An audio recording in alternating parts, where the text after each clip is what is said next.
One of the faults that I seem to recall this car had when I first saw it down in Bodmin was the amount of end float on the main shaft in the gearbox. So I've taken the top cover off.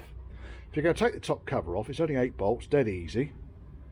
There it is. But be aware, there's 4 little springs. Sorry, 3 little springs. 3 minus the hidden one. 3 little springs that go into these, and they hold the detent balls down for the selector rods. And here you've got the 3 main selector rods. Okay. So what we've basically got now is, if I get hold, because I've taken the end piece off the gearbox here, if I get hold of the end of the gearbox, main shaft,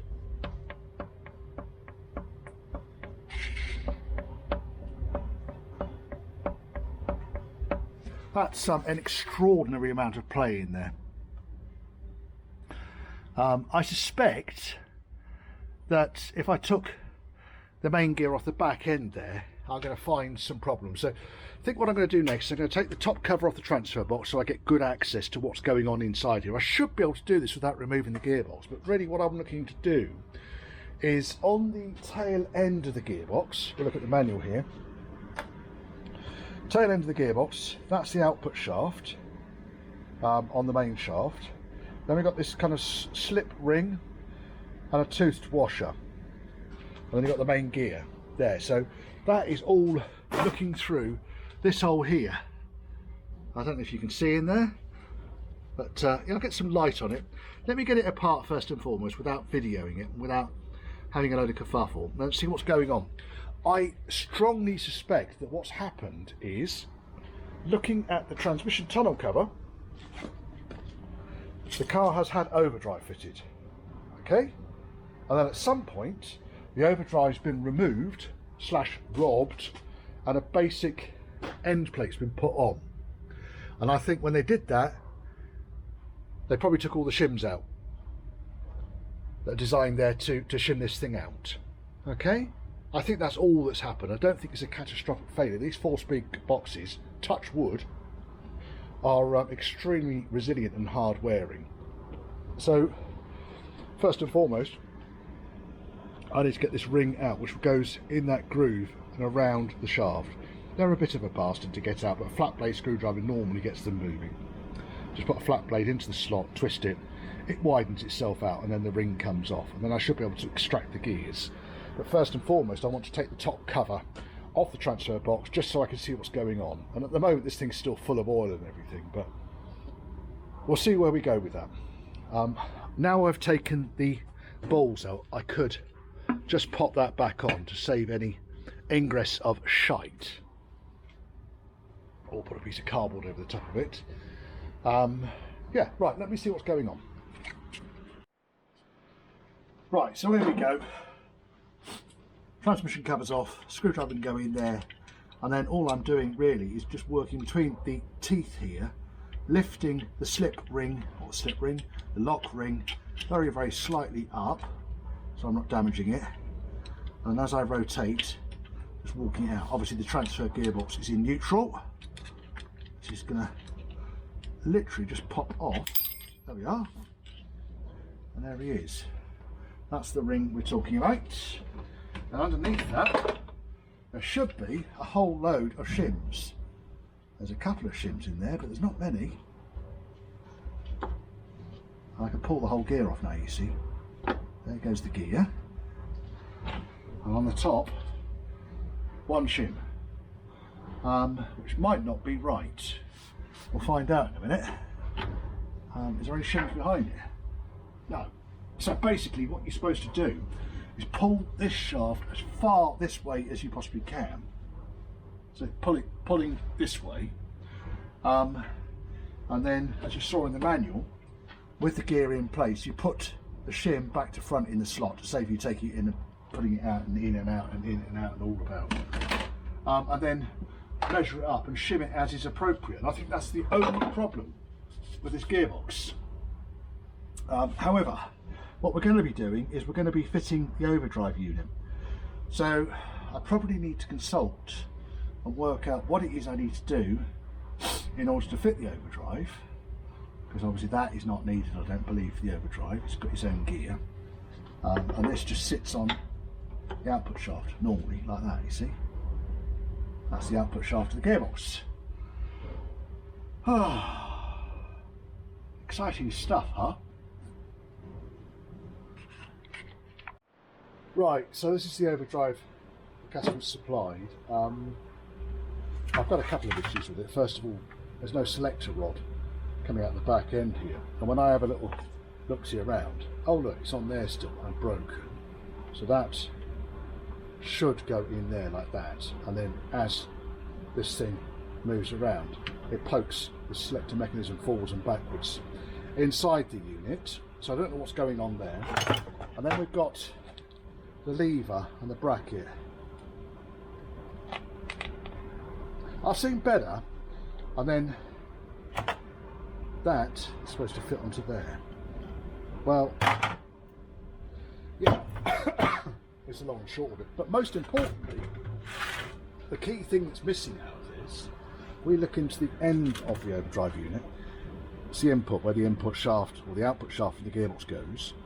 We've got a nice big slip washer, and we've got a nice big needle roller, which is great. Let's put this underneath here just so we can support it in an upright position. What we're missing, entirely missing, is the spacer. Completely not there. Absolutely missing. And the idea behind this bastard is it goes in there like that, but fits onto the end of the main shaft. So I fit this onto the main shaft and shim it out as is appropriate, and then once that's in, you see, then the overdrive will work. So I'm missing that bit. Now I've got 3 overdrive units here, and they're all complete. So I either get that piece made up, or buy it, or something. I don't know. When you're buying overdrives, folks, make sure you're buying the whole bloody thing. Not just the bit that bolts onto the gearbox, but the bit that actually fits onto the end of the main shaft. It's critical. If you don't have that bit, then you're never going to find any way of transmitting the drive from the main shaft on the gearbox into the overdrive unit itself. So this won't actually do anything at all. Dear. Yes, I think is the answer there, Richard. Yes. So I've left a message for the customer to give me a call to find out what he actually wants to do about this, but I'm not convinced. There's an awful lot I can really do, seeing as the selector shaft is snapped and I'm missing the spacer. Not ideal, is it? Never mind, shit happens.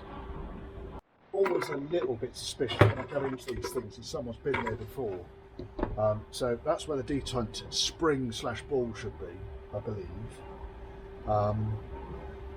So the overdrive was in neutral, just because obviously I haven't got a selector rod. So if I pop it back into neutral, then effectively what happens is the inside and the outside are free to spin. So the gearbox actually drives off that spacer which I just showed you, which sits on these teeth here. So the gearbox output shaft drives that. You can see I can turn that at the moment. Okay, and the output from the overdrive is not turning. So that's the first thing. Then I can pop it into high or low, and now when I turn it, the two are locked together, and one is turning very slightly faster than the other. And then when I move the other way, it should be a 1-to-1, and it is a 1-to-1. So basically whatever speed is going in at, it's going out at the same speed. However, there's no detent, the selector rod's broken. I would suggest, I mean, it's all, I don't know whether it's any good at all, to be honest. It could just be a selection of parts. It does appear to be all in there. I just don't like it when it's obvious that someone has been in here before now. Is that what the detent spring should be? Let's go and find a little screwdriver. Have I got a little screwdriver here? Some pliers. I think that is the remains of a spring. Have a the shaft is going to need to come out to be remade. Probably not the end of the world to get a shaft remade, but the gear is going to be a problem. The spacer gear. This bastard. So I'll have to see if I can get hold of one of those. If I can get hold of one of those, then we can get out of the mess we're in. If we can't get one of those, then I think really customers wasted his money, unfortunately. I'll have to have a conversation with him to find out what he's doing, what happens next. This lot here I'm going to have to completely remake because the shaft across the middle needs to come out from the bracket. The bracket needs to be straightened out, that needs to be drilled out, and a new one of those made. And then it looks like the actual lever, I'll see if I can get that off. I might be able to get it off.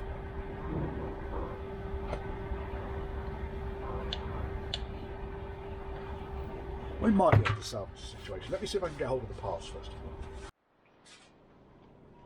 all. Oh! Ah! Bastard.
Right, I managed to get most of that off there. You can see before I knocked holes through this derelict inlet manifold gasket. So what I first am going to do is to take this out and replace it because I really don't want crap to be going down and into the V of the engine. No, Richard, no we don't. No, no face. Anyway, that's pretty straightforward. And then what I'm going to do is I am going to, oh, there's the phone. Right, sorry, phone rang. Just going to get this valley gasket out because I really don't want crap dropping down into the V. I then have to tidy out.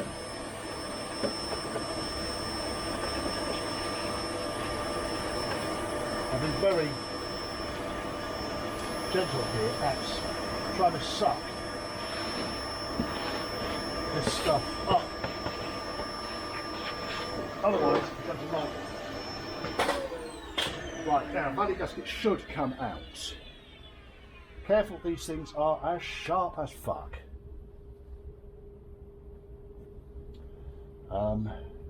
Let's hope this one hasn't been bonded on, because that would be a ball's ache, wouldn't it, Richard?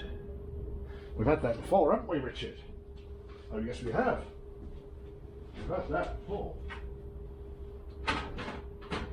All right, Monsieur the Scrapper. It's got a little. There, that's clear. That's okay. That's okay. And it's actually stuck with rubber in front here.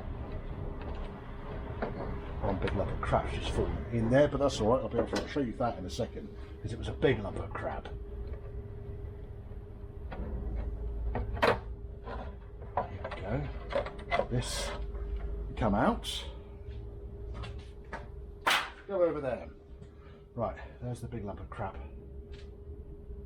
that fell in. Another lump of crap. Gonna have to get the vacuum cleaner in there. Oh.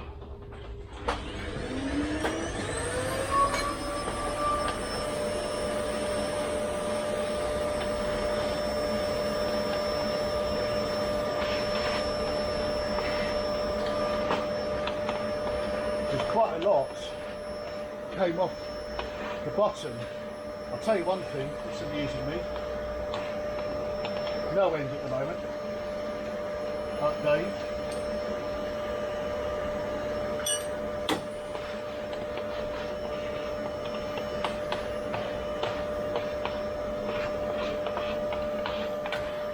That is definitely a bent push rod. Right, okay. What I was going to do here next really was to run a compression check, but with a push rod like that I'm inclined not to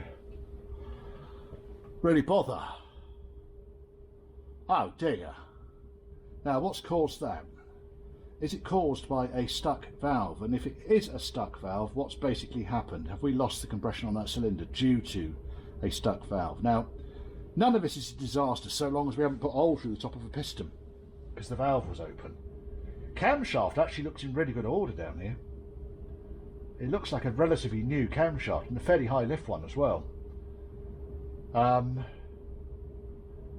think what we could do is we could rotate the engine over by hand. What I might do is I might get some better light on the matter and get these rocker covers out of the way, I think, before I go too much further. The lighting, courtesy of Dale, thank you Dale, it's not a fluorescent tube, it is actually LED lighting inside a bit of old plastic piping, or brand new plastic piping running off the mains. Like it Dale, thank you very much. However,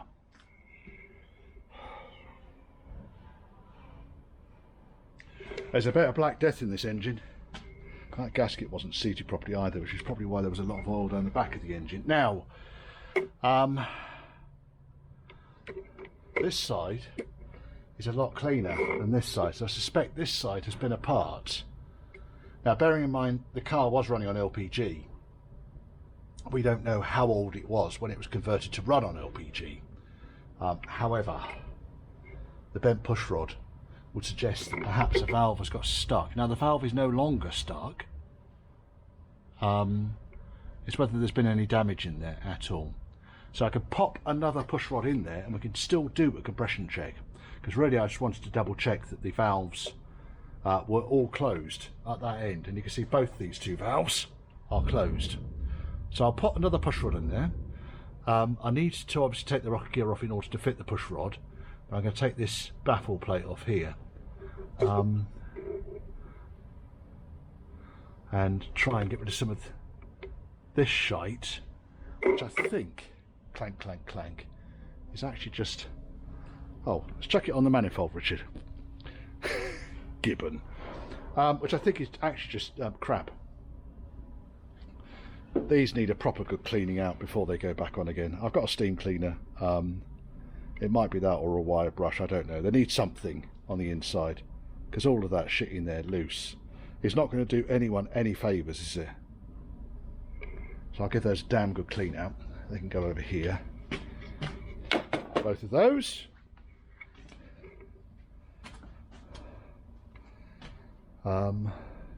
Like I say, one head, so I took this side off first of all thinking, oh that's nice and clean, oh I can live with that, and then this side was just completely different. This is more what I was expecting looking at the V, because the V you can see it's not horrific black death, but also you can see the camshaft down here, you can see the lobe there, really very nice, looks like a fairly recent camshaft. So we'll see. Let me have a little clean up, get that push rod put back in. I can go into the Black Museum, a rare Rover V8 failure, not that rare unfortunately. It's rare to see them like that though. I suspect that we've had heads skimmed and pedestals haven't been raised, so possibly tolerances are just a bit on the tight side. I'll also hook up my oil pressure gauge, and was because I'm going to use the starter to wind the engine over. I'll just hot wire that all in. I've moved all the loom out of the way of the engine at the moment. Right, so we're all back together. Connected up the battery. Got myself a little rogue wire here for the starter solenoid. Put in my compression tester on the rogue cylinder. I don't know if you can be able to see that. And also wired up my oil pressure gauge, just to check we're actually getting oil pressure. So, earth lead that's going to there is because there's no earth connecting the engine to the battery at the moment. So let's see if this works. Right. Yes. We're getting oil pressure.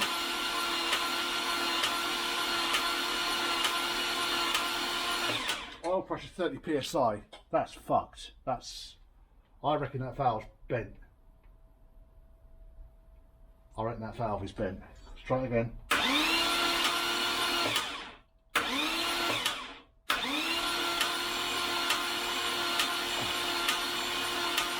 Certainly getting no compression on that cylinder at all.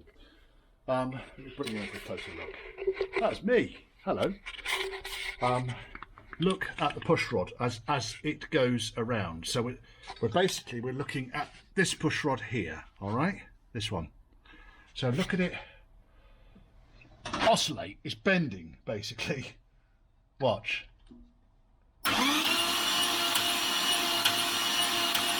Not rotating.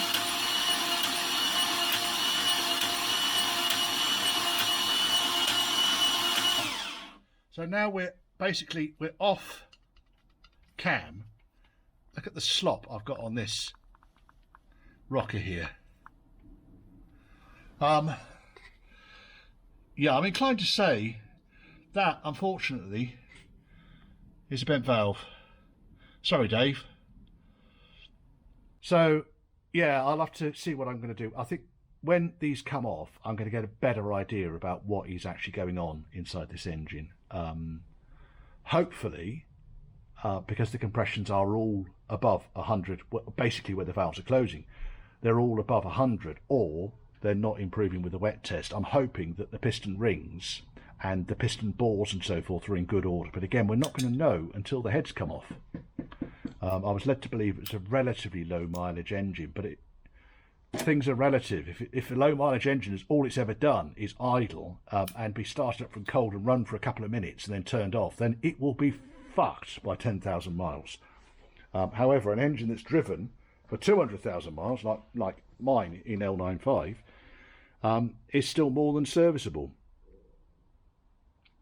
More than serviceable? Is that even a phrase, Richard? More than serviceable? Surely it's serviceable or it isn't serviceable. More than serviceable is just, it's just unnecessary, excessive language, really, isn't it? Anyway, on that note, I'm going home for a gin. It's Friday. Gin does not taste like urine, by the way. Apparently, I've been told gin tastes like urine. I don't quite know how they know this, but they do. Enough said on that. I'm not going to explore that any further. So these carbs back together again. So I've started assembling the left-hand carb. This is the one that goes on the passenger side of the vehicle. Quick and tidy for the bench because I was working last night and then working yesterday afternoon, Sunday, and I just had enough, to be honest. So I went home and didn't tidy the bench. It happens. It does happen. Now, as I said, what I'm going to basically do here is I'm going to use the rest components of both carburetors. Here, if you can see those, you can. These are the old seals from the jet on the bottom of the carburetor. So they came in the seal pack.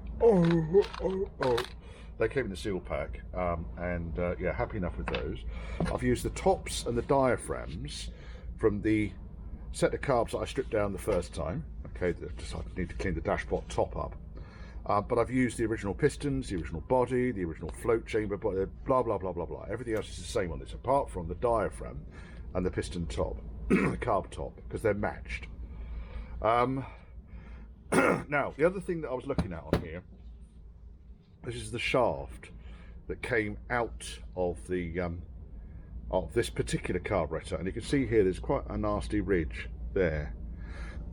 If I install the shaft into you know, which is broken. If I install the shaft into the carburetor, I can feel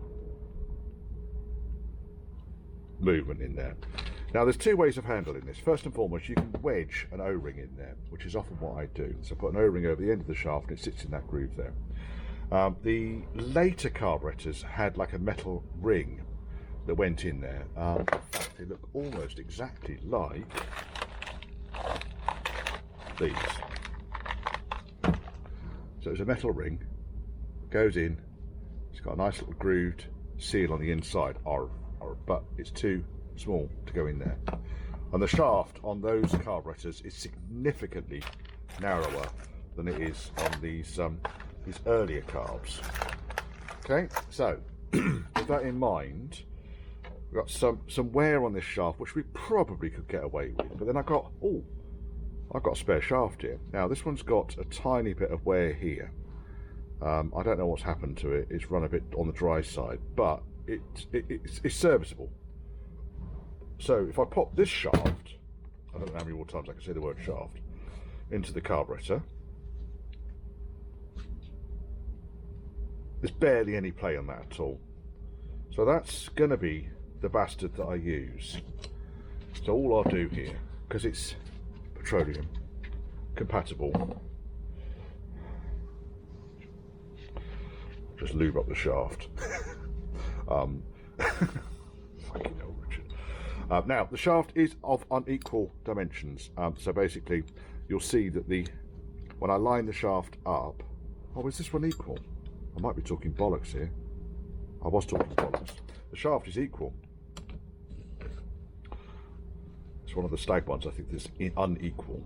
So that goes in, shaft is in. Next we'll look at the butterfly. So nice butterfly disc here. Now, the more observant of you will notice that you've got the two round screw holes, but then you've got two little circles below the screw holes.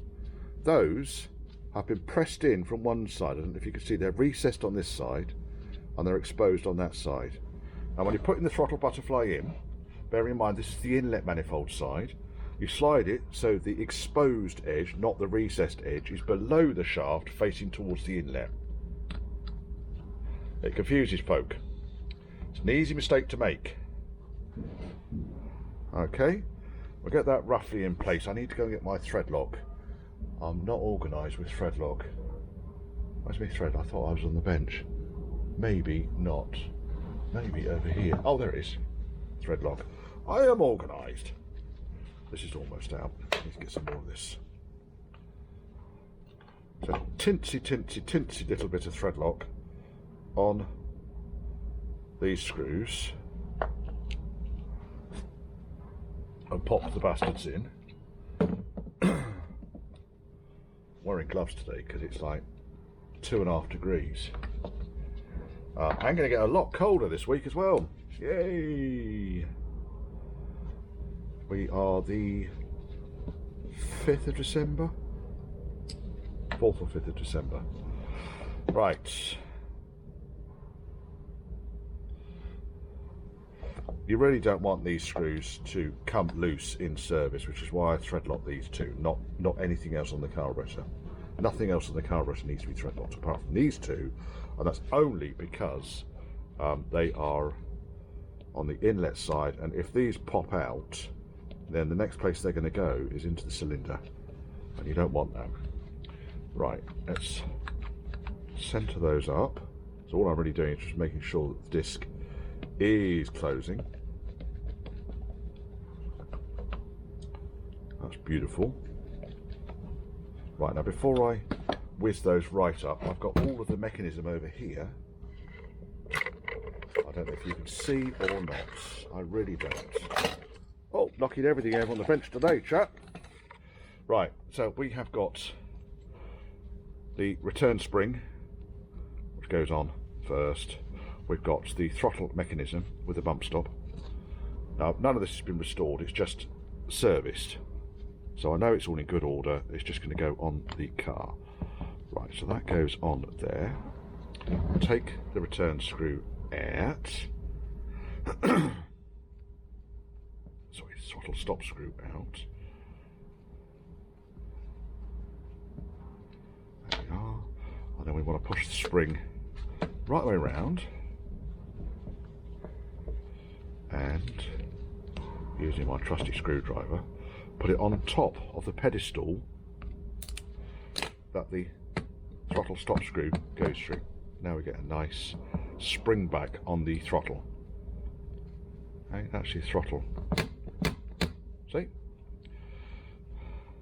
Nice and fluid. Lovely. Oh yes. Now, what I then do is I wind this down until it just kisses the throttle arm, and give it another turn, right? That's about as much as it goes, as much as it needs to go. I'll leave it at that, and then that's enough to get the engine started, is effectively what I'm saying here. Now I know that the throttle opens and closes, I shall give these a turn 2 torque Land Rover 4. That's nice. Now what we need to do is put the remainder of the washers on here. I did get a nice new lock tab with the service kits. I can't get it out because I'm wearing gloves. It's a fail, Richard. I've got it out. Is that the right one? No, that's for the smaller shaft. This bastard. There it goes. Right, and then nuts.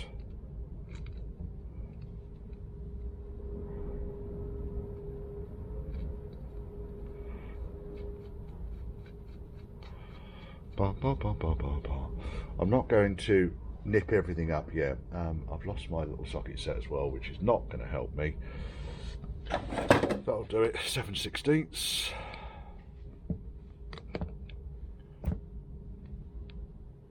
Don't go berserk with this. It's a kind of fairly soft metal shaft, but it shouldn't need an awful lot. And then when we open the throttle, it's got a nice spring back. Now what we need to do is pop the mechanism on the other end here. So I'll just basically just dismantle this shaft here. So on here, what we've got is this piece here is part of that nut there. So I need to move that lock tab back, undo that nut, and it should all come off in the end. It's getting worse, Richard. It's getting worse.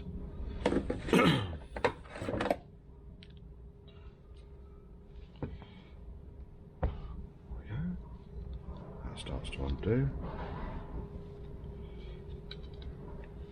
and again what I would be inclined to do here is I will need my little socket set because I need to undo that bolt there because I need to separate these two halves. Give me a second. Quarter inch,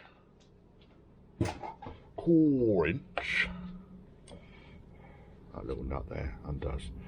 And all this nut does, this allows you to balance the shaft and the mechanism once it's together. If you see, once that's loose, you get a degree of movement there. This is part of the tuning up process. That comes off. That comes off. Then we got the nuts. Then we got the lock tab. I haven't got another one of these. Reuse this one. Lock tab is coming off. Oh, I'll do this car and then I'm going to do the other one off camera purely because I can have the radio on. Spacer and the arm, and then, oh my goodness, that is tight. It's coming off though. Right, now arm goes straight on, okay, followed by spacer goes straight on, followed by nut goes straight on. Oh, hang on a sec. Spacer, sorry, tab, nut, tighten up,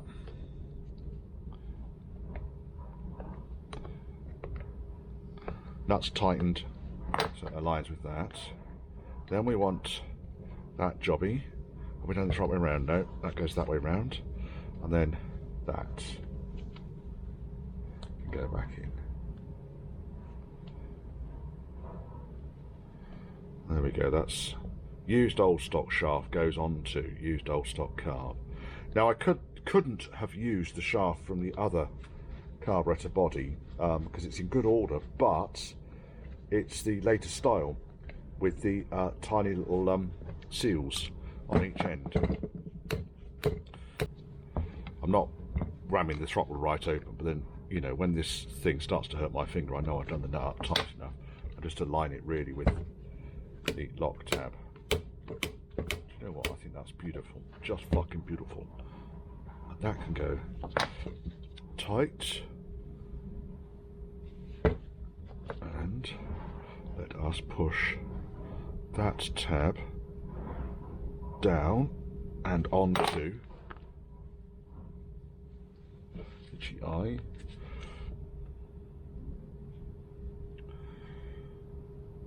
There we go, that's on there, lovely. Could move a bit further around actually, let me just... The reason being is it's not quite on a flat. And I wouldn't mind it being on a flat. That's better. Just move the nut back a millionth of a turn. There we go. That's better. And then this one is also on a flat, so these ones... Oh, God's sake, Richard. I do it like this. Oh!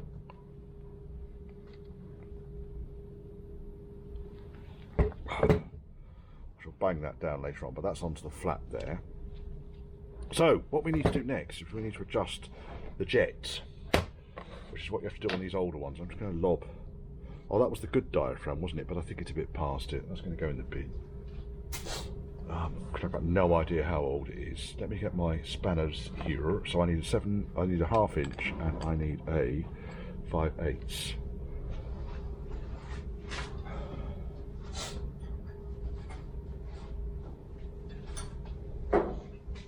To all you Europeans that are watching, a 5/8 is equivalent to a 5/8, and a 1/2 inch is equivalent to a 1/2 inch. So we'll loosen the whole jet body out, and then we'll tighten it up. Now, I should expect the piston to drop right down to the bridge, and it doesn't. So let's loosen the actual jet down the tube.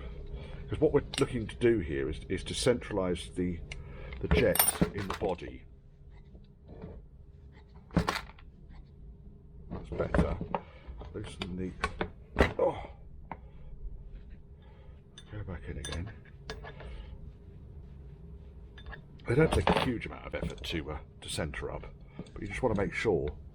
Oh, nice clunk. Clunk. Clunk. That's what we want. We want a nice, satisfying clunk. Now, that is in. It's going to work. Ah, see, it's not working. Let's go back again.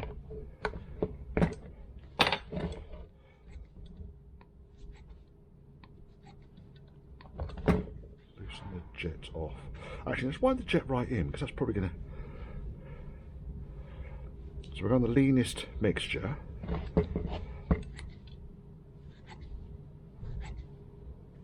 I should centre that up. Slacken him off a couple of times. Nice clunk. Wind him in. I put Vaseline on the O-rings on this jet, by the way. Lovely. Put Vaseline on the O-rings purely because I don't want... Lovely. And tighten the jet housing into the carburetor body. Ah, see, now it's gone tight, but it could just be because it's too...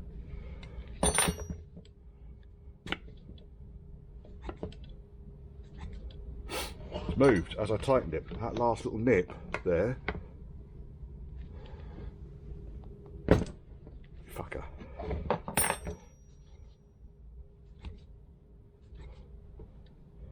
Better. It's a lot easier messing around with the jet, the other jets, the other style of jet. It really is, but these are easier to adjust. Right, and that's it. That's it. Jet is centered now because the meter needle is going down and into the jet nicely. And then I need to back the meter needle off now. Sorry, back the jet off now. So it is in and wind it back half, 1, half, 1.5 turns. Fucking working again. That's what I mean, they're fussy.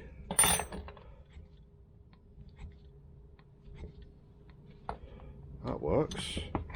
And then that works.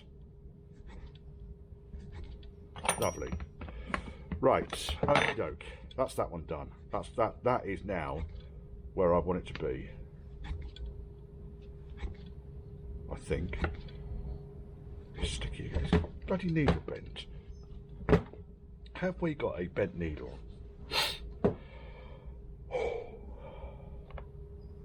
If I take, so now I've centered this, I can actually remove the jet adjuster completely because the jet is fixed in.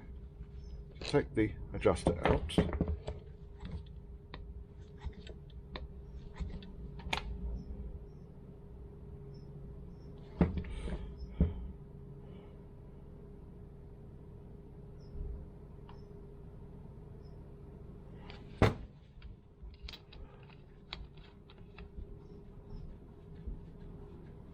Push the jet back up.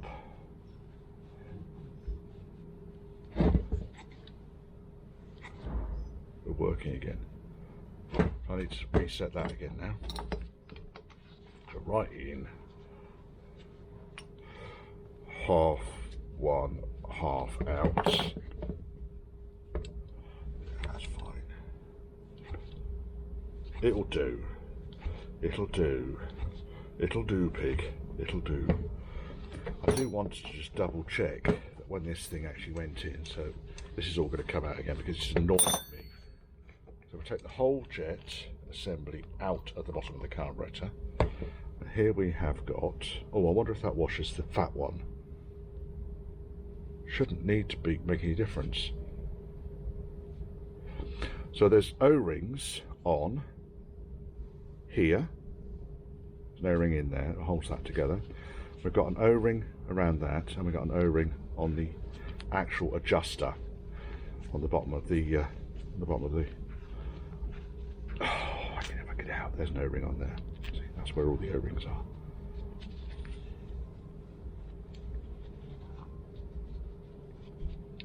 And the washers are,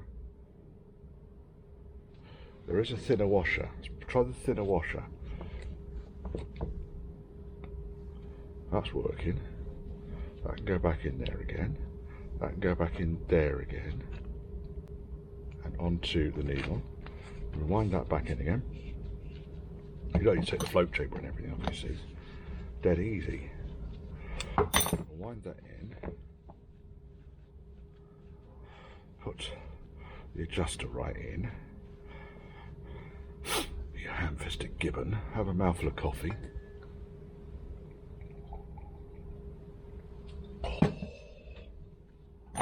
Nicely done. Right, adjuster's right.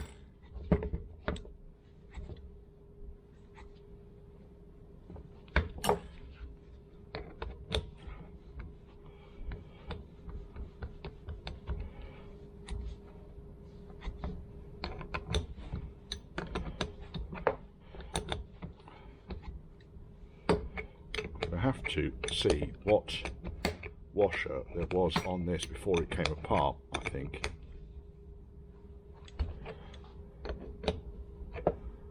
This is being bothersome.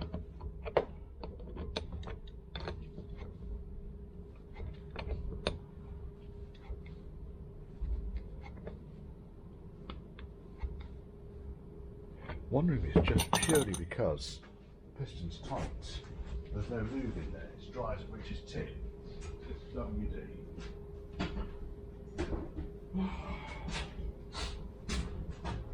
Oh my goodness.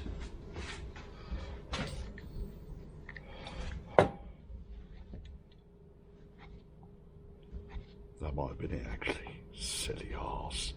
What a silly couple. Now the jet's centred.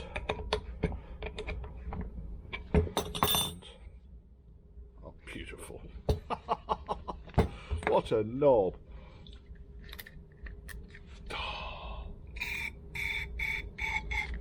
Just a bit of WD in there, just to...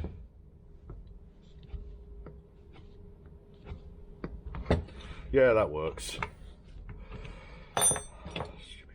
Right, okay. Half, one, half is enough. Right, now we've done that. Won't forget to put the throttle return screw back in again. So this again is back to wind it in so it just touches the throttle, then give it a turn or half a turn, just enough so that the throttle disc is not fully closed, otherwise it won't idle.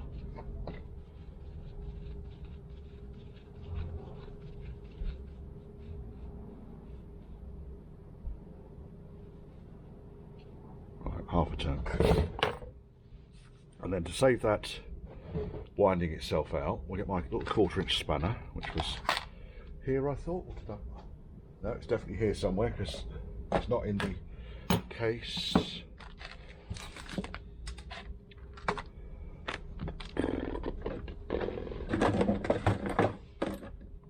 Oh, it's fucking around somewhere, I can't believe it. What are you done with the bloody spanner, Richard? Your spanner. It'll be right under my fucking nose, you know it. Right, we'll do that later on. So that's good. That's good. It's worth the effort, you know, folks, because if you don't put the effort in, then it won't work properly. Right, now we've done that, and I'm happy with that. Let me next look at the choke module. Now, choke modules, these are funny old things, these. So that's the extension piece that allows it to share the fuel supply through to the other side. All these fixings are seized up on here. Might need a little go. That's just tight. Might need a little go in the ultrasonic tank just to get all the shite and detritus off.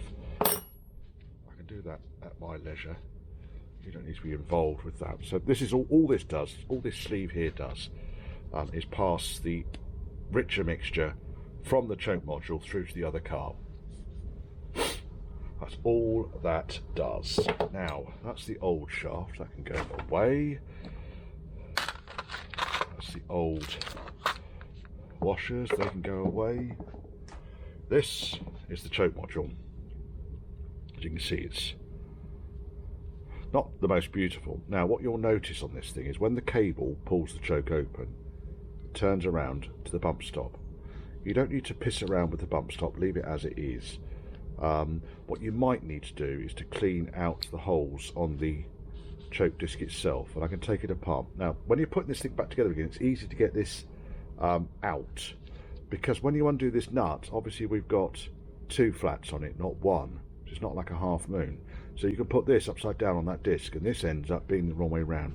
So when you're putting these together, you've got the crescent down here of the kind of like where the wire adjusts to, and then you've got the long hole exactly opposite and up next to the screw. We can confirm that by looking at the other one, which is over here somewhere. Or maybe it fucking isn't. Maybe it's been fucking taken up. Christ on a bike, Richard. Or was it in the box up here? No. Oh, the other thing I took out, by the way, the other carbs, I took the needle valves out because they had the nice little floats on them. They had the nice little chappies built in, so I kind of kept those.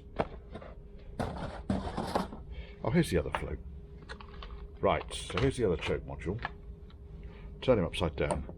This is the one that came off the first set of carbs I stripped down. Now, all I'll really do is just assess these two and decide which one's nicer. To be honest, that one looks nicer. Bearing in mind I've got to take them both apart anyway. On these earlier style, you could, in theory, you could adjust the bump stop, but once it's set, you tend not to worry about it, which is why on the later ones, it's just a fixed bump stop. So let's take apart this one because it's fucked. I'll lob that in there. I'll lob those in there. Don't need that. Oh, what's a float there? Come off. Spare set of carburetors. Now, again, what we need to do here, let's pop that up there in the box. We tidy up. Chuck all these spans in there, so I know where they all are.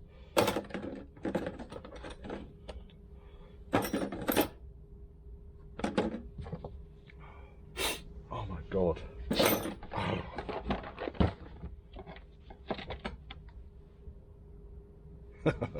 See, what a twat. The only reason I just want to nip this up is because it's loose and I don't want to lose the screw. I mean, I think they were number 12. I can't remember what size they were actually, but yeah, I have got some spares. Right, that carb can sit there. Now let's have a look at this choke module. So I want my 7/16, which until seconds ago was there. Undo nuts. Underneath here you'll find a star washer rather than a lock tab. I don't know why. Nut. Star washer. Spacer.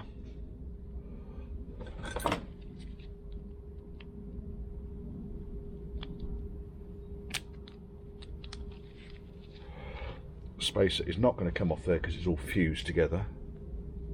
Let's lubricate it while I have a coffee.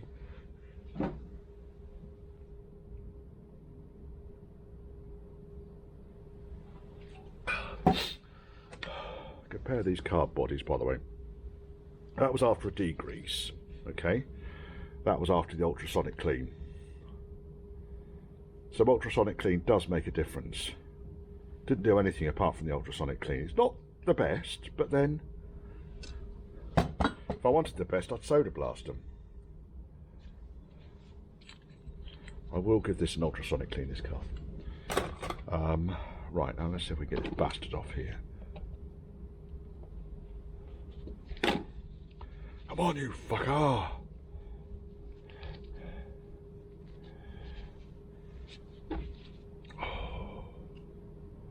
It's a bit where I stab myself in the end of the fingernail, you watch. Right, there's that washer.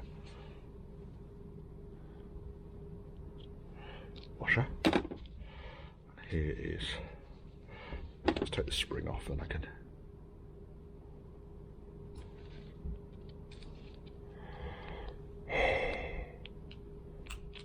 Spring off. It's probably going to have a bit more wiggle. Okie dokie, right, because I'm fed up with it now, what I'll do is I'm going to tap the shaft. There we are, that's off. Leave the spring on the body, but if you want to take the spring off the body, it is a bit on the tight side purely because it sits underneath that pin there, but it does come off. There we go, I can give that a nice good clean up now. Now underneath here, apart from all of the dead petrol, which is what all that fibre stuff is there, you've got a C-clip. Take the C-clip off.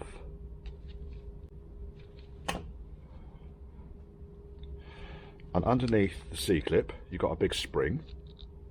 Take the big spring off. And then you can push the shaft through. It is peened over very slightly on the end here, but you can actually see between the two discs now. Now if you wanted to, you could file the peen tiny little mark on here somewhere on this shaft. Will be there.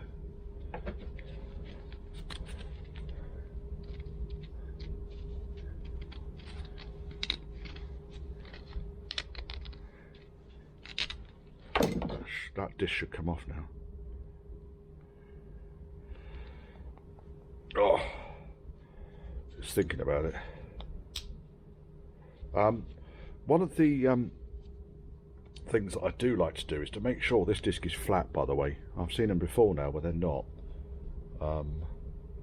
It doesn't help. You can see where the screwdriver went across the top there, just to wedge it in.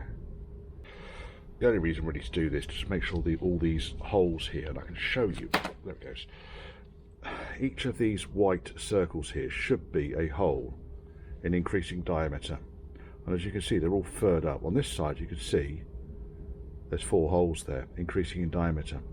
On this one, they're all furred up. So that's relatively easy, just to lob this lot in the ultrasonic tank and just give it a damn good clean off. Along with the body, and then that can go back together again, I think. Clean the old gaskets.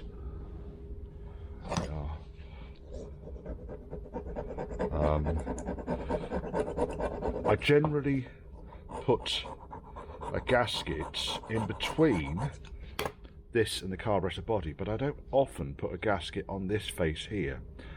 We'll see what it's like when it's together. Because I like this disc here, when it's kind of down, that needs to have quite a firm sort of seat on there, and if you put a gasket in there, it's just kind of reducing it. The gaskets are available. I don't always not put a gasket in there. I do occasionally not put a gasket in there. I've got 2 non-return valves in here, which I don't think are serviceable, but you could test those out just by putting your gob over them and blowing, just making sure that they are seating properly. Other than that, let's give it a clean up. Radio's going on.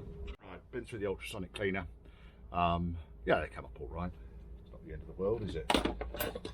Can improve things slightly, just a little bit of steel ball, or some alloy cleaner, but really a lot of this kind of stuff I like to do once it's all fully assembled, really. Now, having said that, this is just wiping off, really. There we go, wipes off, because the ultrasonic cleaner's loosened all of that crap. The pedestal came up quite nicely. That's all right. Right, main thing though, disc. It's all completely good, and when I hold this up to the light, I can see through each one of these holes. So that's good. That is beautiful. So what I need to do now is assemble this back onto the shaft, which is fairly straightforward. So I've got the shaft, and this disc can only go on one way round. There we go. It's probably not going to come off again. We can try that, but really spring goes on, C-clip goes on.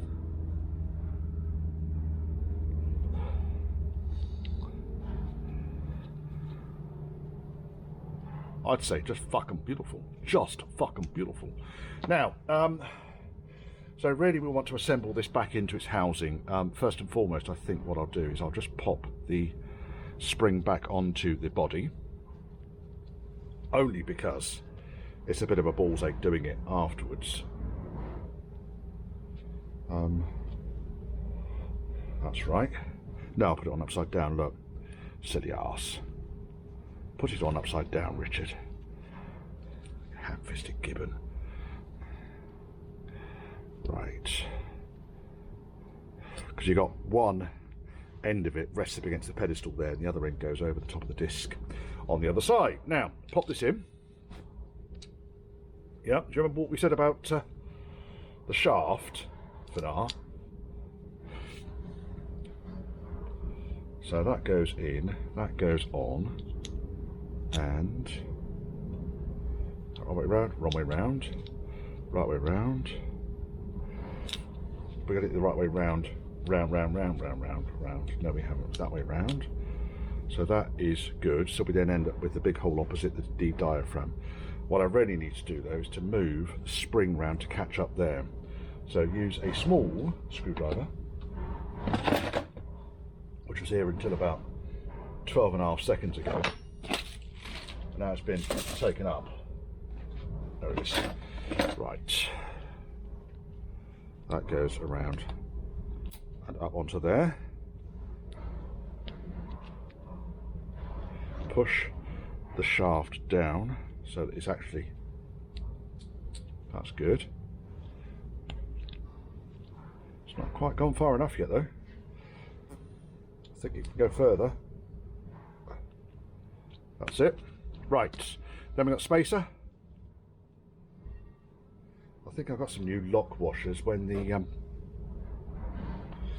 kit arrived. What have I done with the kit? So I just had a fucking tidy up, didn't I? Did I get any lock washers? Did I get? Oh, that might be a bit better actually. Rather than a lock washers, put one of those on. That fits on there. Lovely. And then a nice shiny new nut. These are 1/4 inch UNF, I believe.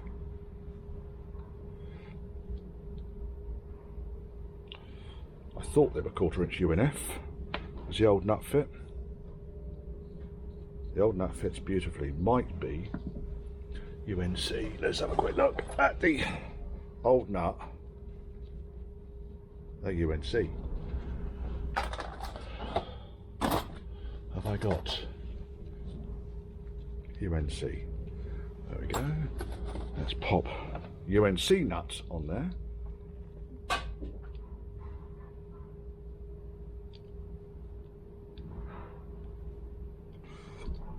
Still a bit on the tight side. I'm inclined to go with the original nut actually. Bollocks to it. Pop the original nut back on there, which goes on a lot easier because I really don't want to be stripping things off. Let's go back up there. 7/16 spanner, which was here until seconds ago.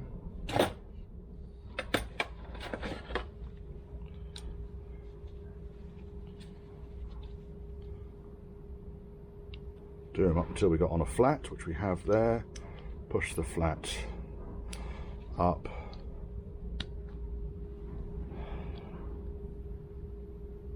There we go. Lovely.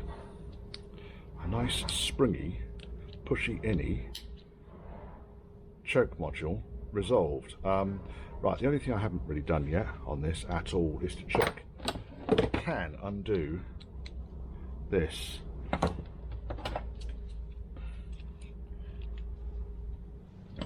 The screw needs to be able to undo. Yes, it does. It's my phone. It does undo, so let's just pop that screw back in there again. Clean it all off. Bit of a water dispersal in there, because obviously it's been in the ultrasonic tank. I don't want it all fusing together while we're waiting to do other bits on the engine, i.e., well, cylinder heads need quite a lot of work. Right, that can go in there. One choke module. Right, let's look at gaskets next. What gaskets have we got in the kit? We have got one of those, which is good. We haven't got, though, the gasket that goes in between the choke and the pedestal, i.e. this one, which is kind of what I was suggesting, that you kind of really don't need them, so you just need to make sure this face is really clean and that that disc pushes down onto that face. It's going to push down to that face, there we are. Now, I tested both of these non-return valves as well, they both work.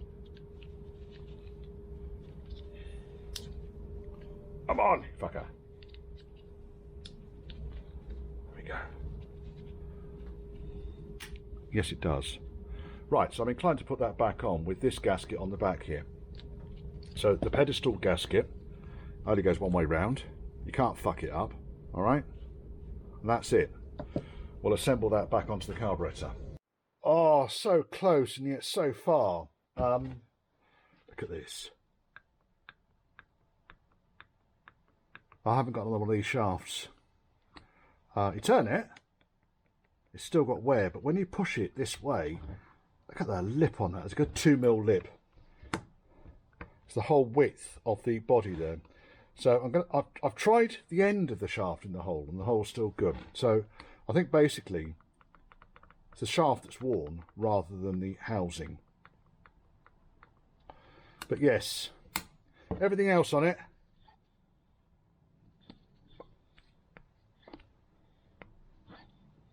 beautiful.